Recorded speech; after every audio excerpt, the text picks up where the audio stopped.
obviously the primary purpose of the Vietnam League is around supporting our trade delegation. You've seen a number of events across the course of the day that have been focused on that.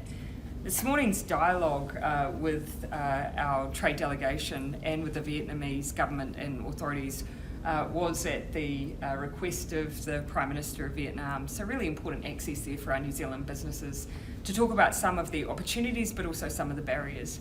Look, just to give you a bit of an example of what they sometimes look like, of course we've got the CPTPP, we've got RCEP and the ASEAN Australia New Zealand FTA agreement, which covers Vietnam and enables access for our products.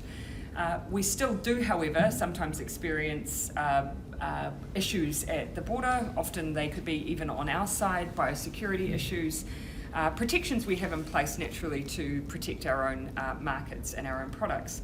Example of where that applies for Vietnam products coming into New Zealand, lime has had a long list of requirements and issues that it's needed to meet.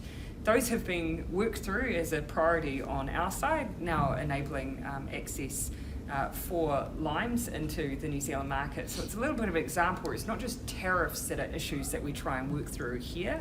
There are other barriers to entry that often become an issue for our exporters. Our example on the New Zealand side that we've raised with the Vietnamese government has, for instance, been strawberries and squash. And what I've heard very clearly, and you heard it said publicly today by the Agriculture Minister, that's now an area of focus for the Vietnamese system to help support access. So that's a really positive outcome for this trip.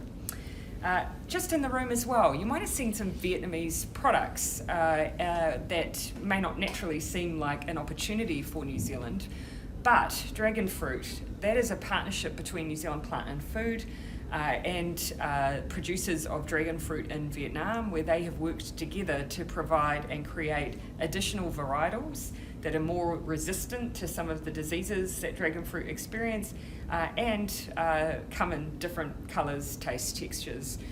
They're using the kind of innovation that you saw New Zealand use to tackle PSA in New Zealand, but on dragon fruit.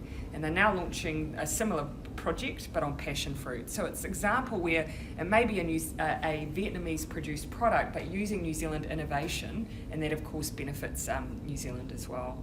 There's just a couple of examples of what you've seen showcased today, alongside some of our more traditional food and beverage products. And all of it is just an opportunity to further promote New Zealand products. We may be a market of 5 million for limes, but in Vietnam, that's tens of millions of potential consumers for New Zealand products.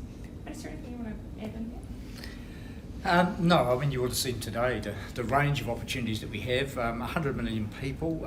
Food production is very important to the Vietnamese, as it is to New Zealand. And I guess if we can share technologies, new systems, as we are in dairy, for example, selling a Waikato system dairy plant up into Vietnam here. So incredible opportunities, and as the Prime Minister said, limes now. All those who prefer lime in their Corona will be able to access it this summer, so I'm sure some will be very happy. Well, so what's been the issue with limes? Is it a biosecurity issue? It's a biosecurity issue, and we need to have a robust import health standard to make sure that we're not going to bring in fruit fly or other things like that. And I think they appreciate, as food producers themselves, that we've got to work through the system. So all those issues have been ironed out? They have. Yep. And so it was a matter of, the Vietnamese saying this was a priority product that they wanted to ensure entry into the New Zealand market, and us then working through what the barriers to safe entry into the New Zealand market are. Any estimation how many limes will be coming into the country? I don't know, but I just checked, and currently they're $39 a kg at New World, so you can see that there's a reason it gets called green gold. Thanks for checking out our YouTube channel. To stay up to date with all the latest news from the New Zealand Herald, click the subscribe button below or check out one of the videos here, and head over to nzherald.co.nz for more details on these stories and more.